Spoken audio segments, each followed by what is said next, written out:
За юу цаан шинэ оны мэндийг хүргэе. 2026 оны хамгийн ихний AWS базарын контент маань эхэлж байна. За миний хувьд л он гараад оны ихний барцтал маш хурдан гарлаа. Тэгээд шилтээ ингээд хүүдтэй сууж байгаа шүү. Он гарснаас хойш Монгол улс болон дэлхийд дахинд яг сонирхолтой ямар зүйл болов AWS базарын контентоо хүлээж авч үзцгээе.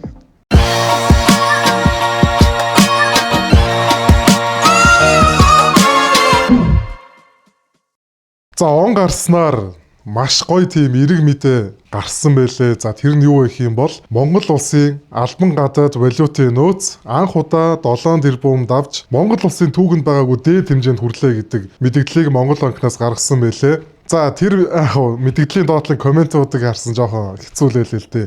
Ядарсан арт иргэдтэй хуваа $2000 хүн болгоох хэрэгтэй гэд даанч тийм угаасаа байж болохгүй.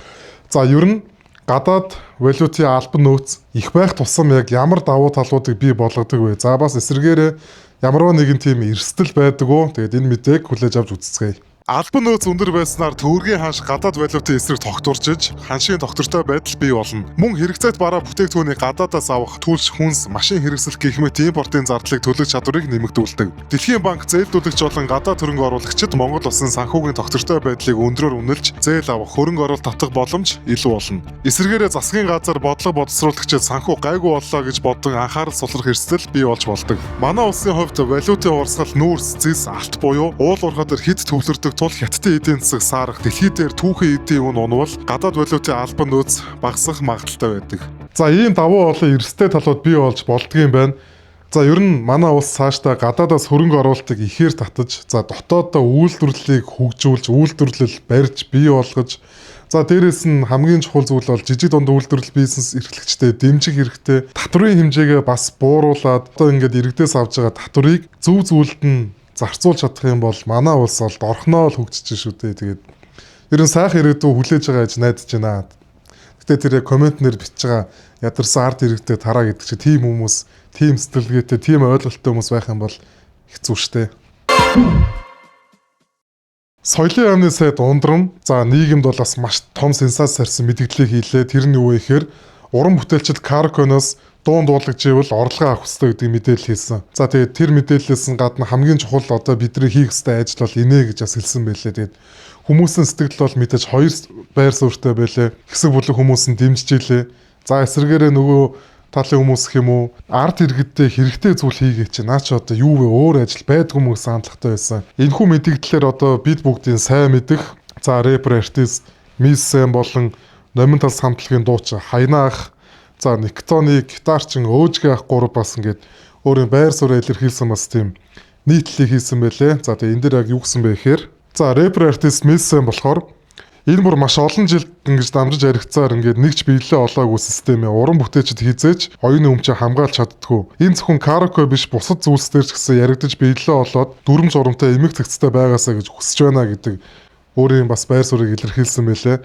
За харин Номин талс хамтлагийн дуучин Хайнаах болохоор 2004 онд энийг нь хийгээд өгөх гэсэн чинь урлагийнхан маань өөрсдөө урвцсан штэ ККК 22 жилийн дараа ус нь хийж өгөхөр болж байгаа юм уу даа гэд бас ийм байр суурийг илэрхийлсэн байлээ. За харин Никтоны Өөжгийн ах болохоор ундрмын зөвөө ажиллаа л хийж байна. Уржнан батлагдсан соёлын бүтээлч үйлдвэрлэлийг дэмжих тухай хууль заагдсан заалтыг биелүүлж соёлын яам ажиллах ёстой. Миний хувьд бол энийг маш олон жил ингэж ярьсан. Монгол улс дэлхийгээс устаа байх ёсгүй. Дэлхийд энэ журам хяналт хэрэгжиж тухайн дуу буюу оюуны өмчийг өмчлөгчдөд нь ашгийг нь авч өгдөг болоод одоо олон 10 жил болж байна гэд. За ер нь уран бүтээлчд бол мэдээж ундрам сайдын талд байх шиг байна. За ер нь дэлхийд дахинд яг энэ систем хэрхэн явагддаг вэ гэдэг бас энэ мэдээ бэлдсэн байгаа. Энэ мэдээллийг хамтдаа үздэцгээе. Олон улсад караокед ямарваа нэгэн хамтлаг дуучдын дууг дуулах нь олон нийтийн ашиглалт гэж тооцогддог. Иймд караокед хамтлаг дуучдын дуу дуулагдах нь зохиогч уран бүтээлчид төлбөр авах шаардлагатай болдог. Зарим орнуудад энэ төлбөрийг төрөөс баталсан журам эсвэл PRO буюу Performance Rights Organization гэж нэрлэгддэг байгууллагаар дамжуулан цуглуулж уран бүтээлчдэд тараадаг. Жишээ нь Япон улсад PRO-д караокед зориулсан лиценз гарган төлбөртэй байж караокеын дууг нь ашигласныхын төлөө төлбөрийг нь зохиогчдод тараадаг. Герман улсад GEMA гэх зохицуулагч байгууллага хөгжим ашиглалтын төлбөр цуглуулж хуваарлан тараадаг байна. Монгол улсын хувьд оюуны өмчийн эрх дуу ашиглалтын эрхийн хуулиуд байдаг ч Caricon-ы хувьд PRO шиг жишг тогтолцоо байдаггүй. Энэ зүйлийн хамгийн гол санаа нь дуу хөгжим ашиглах бүрт уран бүтээлчдэд тодорхой хэмжээгээр урамшуул авах хэрэгтэй гэж үздэг байна. Дэлхийд дахинд улс орнууд бол ийм арга хэмжээ зохицуултыг хийдэм байна. Саяны мэдээллээр би аль нэг талыг барихыг огт хүссэнгүй. Зүгээр хүмүүс мэдэхгүй байж магадгүй гэдэг мэдээллийг хүргэсэн байгаа. Яг хүмүүсийн гарч байгаа нэг бас хил ам нь болохоор Монгол улсыг дэлхийдээ жишээ дэлхийд ийм байна. Бид бас ийм байх ёстой гэд ийм арга хэмжээ зохицуултыг санаачлахад бол нэлээд уурладаг. Бас үнний ортой байх. Өөрсдөө дэлхийгээс хөгжлөөрөө ингэж бүр хойно үлдсэн байж ийм арга хэмжээнүүд ингэж харьцуулт хийх хэрэггүй штэ гэдэг зүйлийг бол ард иргэд нэлээд хэлдэг. За бас мэдээж тэгээд үнний ортой байж магадгүй алдчихгүй. Ингээд гоо найзуудаараа Caricon-ороо сүүлийн 1 минутанд Ice Soap-ийн үрэл шамтаа гэдэг дууг дуулах бас гоё те янзын. Ice Soap-ийн үрэл шамтаа яг Ice Soap хамтлагийн ингээд Caricon-с ашиг авах юм бол бас нэлээд нүрэг авч магадгүй баха. Сүүлийн 1 минутын хамгийн амар дуу шүү дээ. Дэлхийд дахин сонин сонирхолтой ямар зүйлс болов тэгээд гадаад мэдээгээ хүлээж авч үзцгээе. За ер нь л хүчтэй нь хүчгүйгээ дийлдэг гэдэг үг бол дэлхийн хаа сайгүй байд юм байна. Америк нэгдсэн улсын цэргийн үйл ажиллагаа Венесуэлд болж бүхэл бүтэн улс руу халдлага хийчээд Венесуэлийн ерөнхийлөгч Николас Мадуро олон их нэрийг нь аваад явцсан гэдэг мэдээлэл бол яалчгүй дэлхийд дахинд бол бүүн боллоо. За тэгээд ямар ч тач энэ мэдээг хамтаа үзцгээе. Америкийн нэгдсэн улс энэ ажиллагаагаа хар тамхины 8 нарко терроризмын эсрэг үйлдэл гэж тайлбарлан Мадурог гэмт үйлдэлд буруутгах шалтгаан тавьсан. Америкийн нэгдсэн улсын тал Венесуэлийг түр удирдах зорилгоор энэ алхмыг хийсэн гэж зарласан ч дэлхийн олон улсын хуульчид үүнийг олон улсын эрх зөрчсөн хууль бус үйлдэл хэмээн шүүмжлэлтэй хандаж байна. Зарим шинжээчид Венесуэлийн газрын тосны их нөөцийг Америкийн нэгдсэн улсыг ашиг сонирхолтой холбоотой гэж үзэж байна. Америкийн нэгдсэн улс өмнө нь Панамд 1989 онд ерөнхийлөгч Мануэль Нориегаг хөөж гарган тухайн үед наркотиктэй тэмцэх гэх шалтгаанаар томоохон цэргийн ажиллагаа явуулж ижээ. Тэгээ одоо манай монголчуудын сайн мэд Халтар царайт гэх кино тийм зураг авалт болсон. За тэгээ энэ үйл явдлын ардаас Венесуэлийн ард иргэд Америк нэгдсэн улсыг дэмжиж байгаа хүмүүс нь хүртэл маш их байлээ. Бараг эрх чөлөөтэй боллоо гэдэг тийм хандлагатай. За мэдээж бас Америк нэгдсэн улсыг эсэргүүцэж байгаа хүмүүс ч нэлээд юм байсан. Венесуэлийн ерөнхийлөгч Николас Мадурогийн хүүхэд нас мэдээлэл хийсэн мэлээ. Эх орон манд тугаа Венесуэл манд тугаа бид эх орныхон төлөө бүх зүйлээ үргэлжлүүлэн хийн. Та аавда хайртай шүү. Эх орондоо бөөндөө инээгээд уулзгаа гэдэг мэдээллийг хүртэл хийсэн байлээ. За энэ үйл явдлын ардаас бас ингээ маш том үйл явдал боллоо.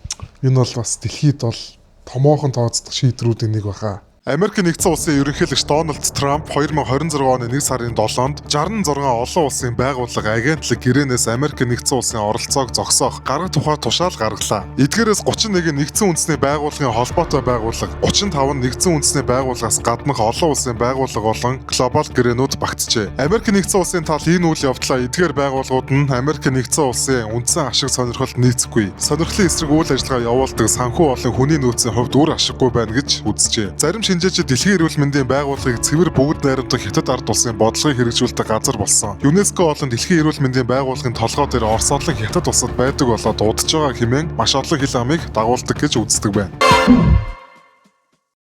Бид бүгдийн сайн мэдэх Монгол цаг бүрэлдэхүүндээ дахин өөрчлөлтийг орууллаа. За тэгээ Хаанс багтай баг баартар шахуул юм хийж өгдөө гэж байгаа хошигнолоор бол. За Хаанс багаас Кобра Зераг Монгол цаг бүрэлдэхүүндээ авсан. За харин эсвэргээрээ Хаансынхан Синзүүгийн оронд гараан дор тоглоод байсан. Контрол зэг багтаа нэгтгэсэн байлээ. За тэгээ энэ үйл явдлын өмнө бас Синзүү за ер нь л би ингэж дахиж барыг Монгол цаг тоглохгүй байхаа гэдэг бас мэдээллийг хийсэн байлээ. Синзүү бол тэгэхээр ирээдүйд бол юу болохыг мэдэхгүй. Ямар ч тач одоохондоо л дэлхийн өөр багт тоглох нь тодорхой боллоо. Дэлхийд дахинд шилдэг 20 тоглогчтой 13-т ирэмблэгдэж байлээ. За тэгээд одоо яг CS:GO те e-sport сонирхогчд болон судлаачдын үзэж байгаагаар 1.5-аас 2 сая доллар буюу за Монгол мөнгөөр бол нэг 5-аас 7 тэрбум долларын үнэлгээтэй байна гэдэг тийм судалгаа гаргасан байлээ. Ямар ч тач бид бол Синзүүг бол тоглохыг харна. Гэхдээ Монгол цагт бол харахааргүй болсон байгаа. Бас одоо манай CS:GO тоглодог e-sport сонирхогчд манаас гоё таамаг дэвшүүлээрээ Синзүү аль баг тоглол илүү ашигтай вэ? Бас юу гэж бодож чинь тэгээд та нар бол их гоё магадлалыг гаргах байхаа. Тэгээд Монгол цагтаа амжилт хүсье.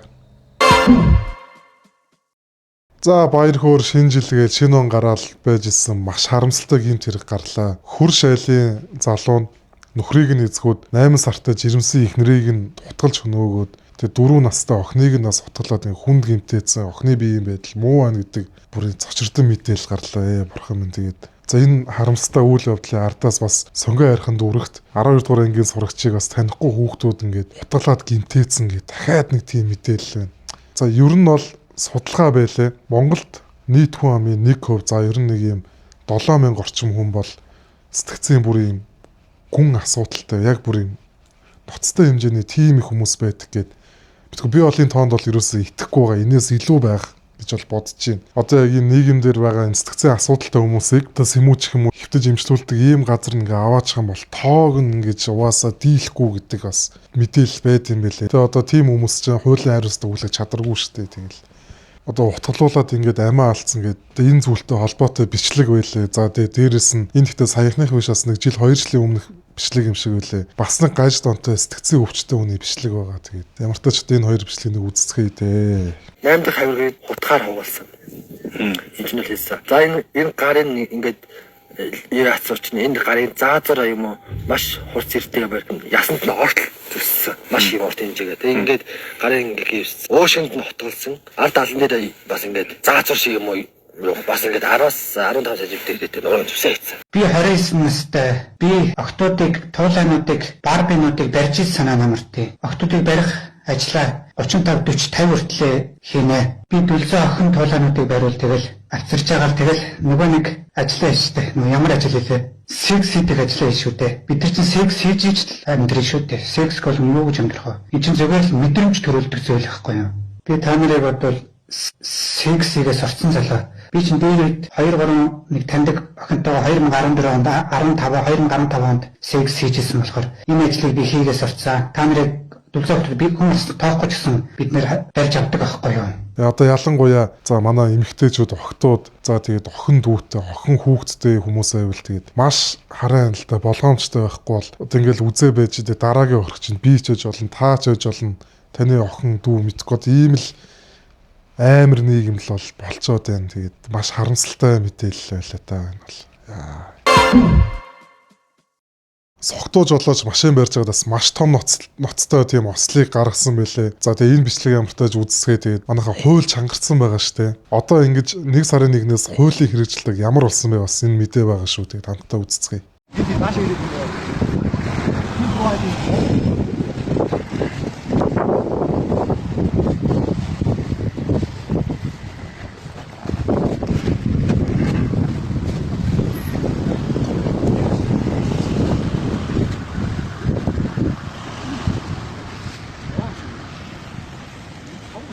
Хэрэгслийг архи согтууруулах фунданы зүйл хэрэгэлсэн үедээ жолоодох юм бол эхний удаа зөрчлийн тухай хуульд зааснаар 7-оос 30 хоногийн хугацаагаар баримтлах шийтгэл оногдуулж 1 жилийн хугацаагаар тээврийн хэрэгсэл жолоодох эрхийг хасдаг байсан. За дараагийн удаа дахин энэ төрлийн зөрчлийг гаргах юм бол зөрчлийн тухай хууль зааснаар биш эрүүгийн хуульд заасан гэмт хэрэгт тооцогддог болсон байна. За он гараад 1 сарын 1-ээс хотын дарга Нямбатрын одоо санаалж хэрэгжүүлсэн автозамын AI камертай болсон. Тэрүүгээр торгуул ирнэ гэдэг хэрэгжилт хэрэгжээд эхэлсэн байгаа. Хүмүүс бас 2 ингээ байр суурьтай байлээ. Миний хувьд бол гэхдээ одоо энэ гаргаж байгаа шийдэж арай амжаагүйгаа тэр жижиг асуудлуудаа шийдэж чадах юм бол надлав таалагдж байгаа. Одоо жишээлх юм бол 3 дугаар игнээс сүү иргэдэж штэ. Тэгж яхад битүү машин байхад 2-оос давхар иргэдэг байсан штэ. Та нар сайн ингээ анзаараад үзээрэй. 3-аараа яг л зүү ирэх машинууд ихэнх нь яг л зогсож байгаа. 2 дээр давхар иргэдэг тэр машинууд бол маш багассан байлээ. Бас нэг харамсалтай нэг бас зүйл байгаа юм билээ. Тэр нь болохоор уулзуур дээр зогсож байгаа автомашинууд араас нь одоо энэ түргэний машин ингээд дохиогоо өгцөн явж байхад зам тавьж өгөхгүй байна гэдэг бас тийм хил ам гарсан байлээ. За тэр бол мэдээж чигээрээ гарчих юм бол энэ торгуул 90 20,000 төгрөгийн торгуул бас иймэрхүү асуудлууд байна. Ямар ч тач энэ асуудлуудыг шийдээд хэрэгжүүлж чадах юм бол ер нь зүгээр ээж магадгүй байхаа. Бас нэлээд олон хүмүүс дэмжиж их шиг байлээ. За мэдээж бас нэлээд хил амтай л байна. Тэгээд ямар ч тач одоо тэгээ бүтэн жил бөө хил амтай л явцгаах бах та одоо хэдүүлээ зам дээр. За манай монголчуудын хийдэг хамгийн том орк үйлдэлүүдийн нэг бол мэдээж хотхны болон зогсоолын юм чип хаалтыг хугалж дээш нь ингэж хүчээр өргөж ингэж машинаа оруулдаг үйл явдал. За яг нэг тийм бичлэг бол байна. За ямар ч тач энийг үзцгээе.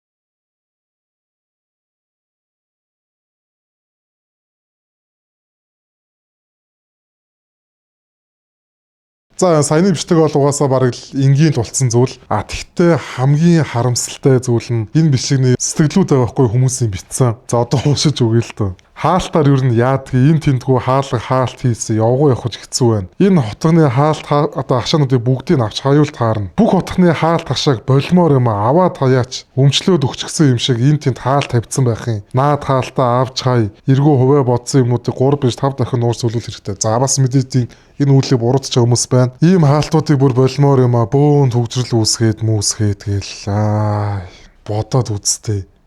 Маш олон хүмүүс энэ үйлийг дэмжиж шít. Мэдгүй би бол энийг бол бүр гайхаад байгаа. Тэгээд дэмжиж байгаа хүмүүс маш их байна. Тэгээд тэр сэтгэлүүд дээр нь лайкны тоо 20 30 40 мөж гээд.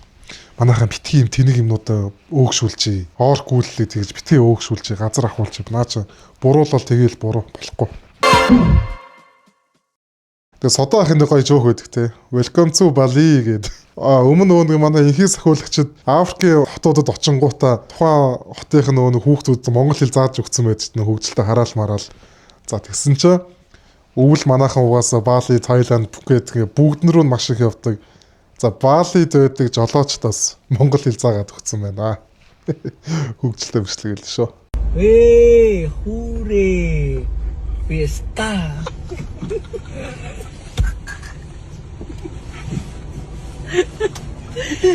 Сейчас обчитываю, видишь? Сейчас. Fiesta. Hure.